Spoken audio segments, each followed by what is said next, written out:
like like all things, I just got a text message and it said such and such passed away, happened to be a child, a little kid.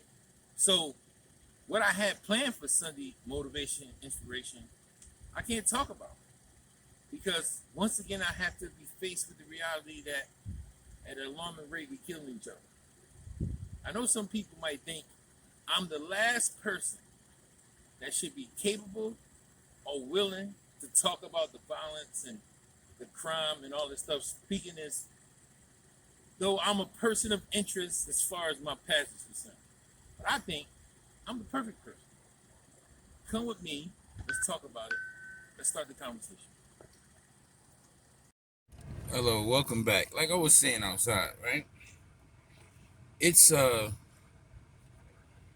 imperable that you understand that when I say what I'm about to say, I don't want you to take it as if I say that I've accomplished anything this person has accomplished, or that I feel less than or greater than.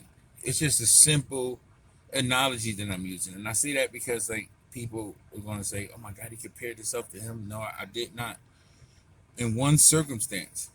It it's Sunday inspiration, motivation. I should be talking about things that's uplifting people. I should be talking about things that uh, I have to talk about.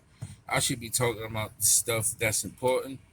Instead, just like Obama, when y'all remember, I feel like Obama. That's what I mean. That's what that whole disclaimer was for. And I'll explain to you what I mean. You remember when Obama was president and he did one of the coolest things I think any president ever done. And I think if he wasn't black, he probably wouldn't have done it. But remember when the kids were getting shot at the schools? And he just finally snapped and he went up there and he said, look, I am tired of coming out here acting like this is normal.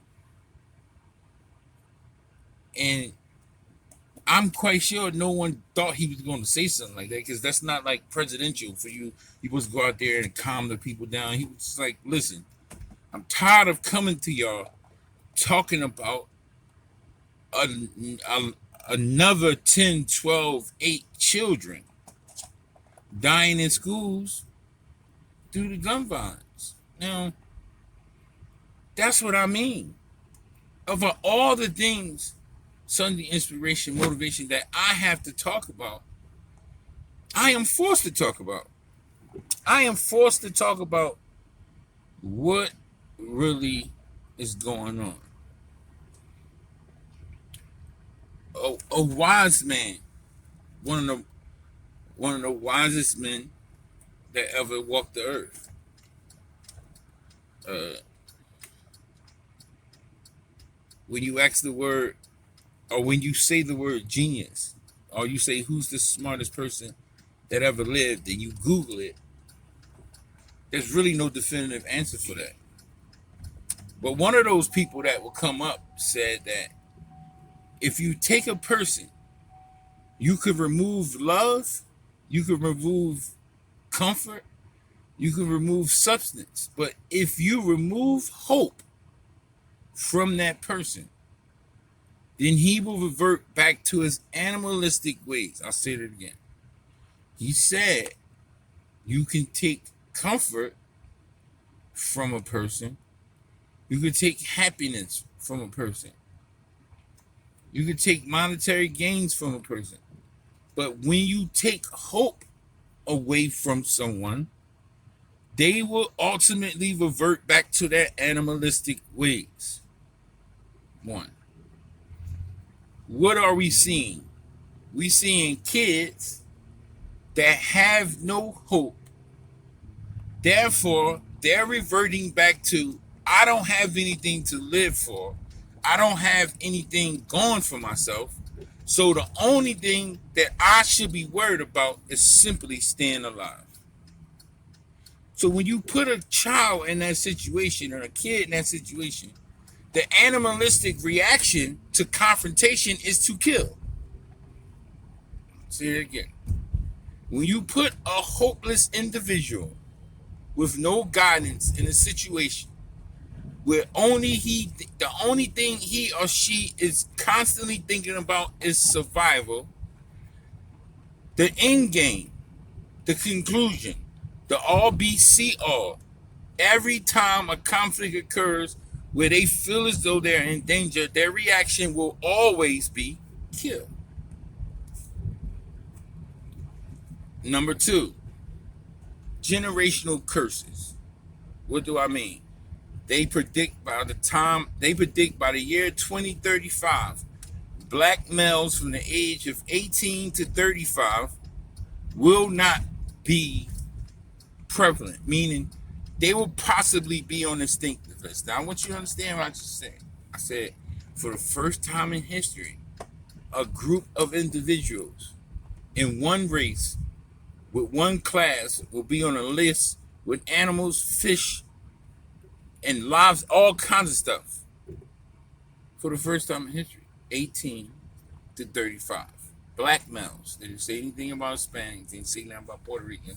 Say nothing about whites. Say nothing about none of that. They said black males. If I kill you and you go to jail, and if I kill you, you're dead. I go to jail for the rest of my life, I'm dead.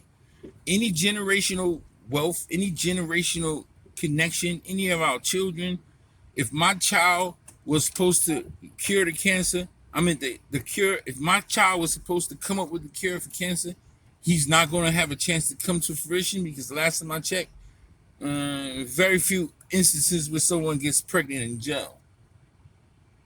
So they took my whole existence, because I'm in jail for the rest of my life.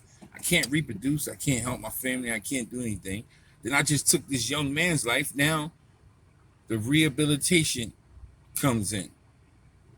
But there is no rehabilitation. So what comes in? The other R word, vengeance. Now my family is beefing with his family, and then it goes on and on. My young boss, my homies is trying to kill one of his homies to get back at it. And then next thing you know, you have this onslaught where you are actually living in a time where you have teenagers walking around with post-traumatic stress disorder and ain't never been to war.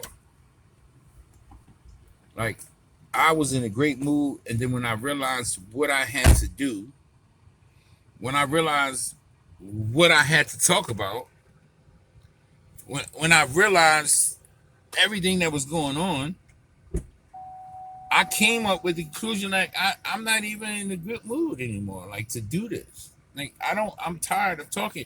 And I know people might say, I don't have a right to, but I really do. Last point, I'll get back to you in a second. All right. So, let's discuss the elephant in the room, right? The elephant in the room is, some people are saying, looking at me a little suspect, like, you are the last person that should be saying anything to anybody about violence or the streets or the way that the situation has panned itself out. But actually, I'm the one and true and only person that should be commenting.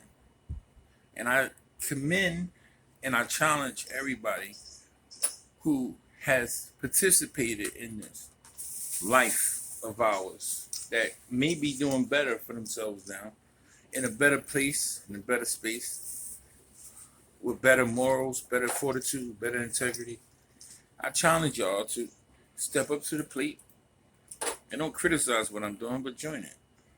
Because no one's going to listen to no dude in suit and tie. They sure enough not going to listen to the cops. The only people that they really truly going to listen to is people who've been through it, came out the other side.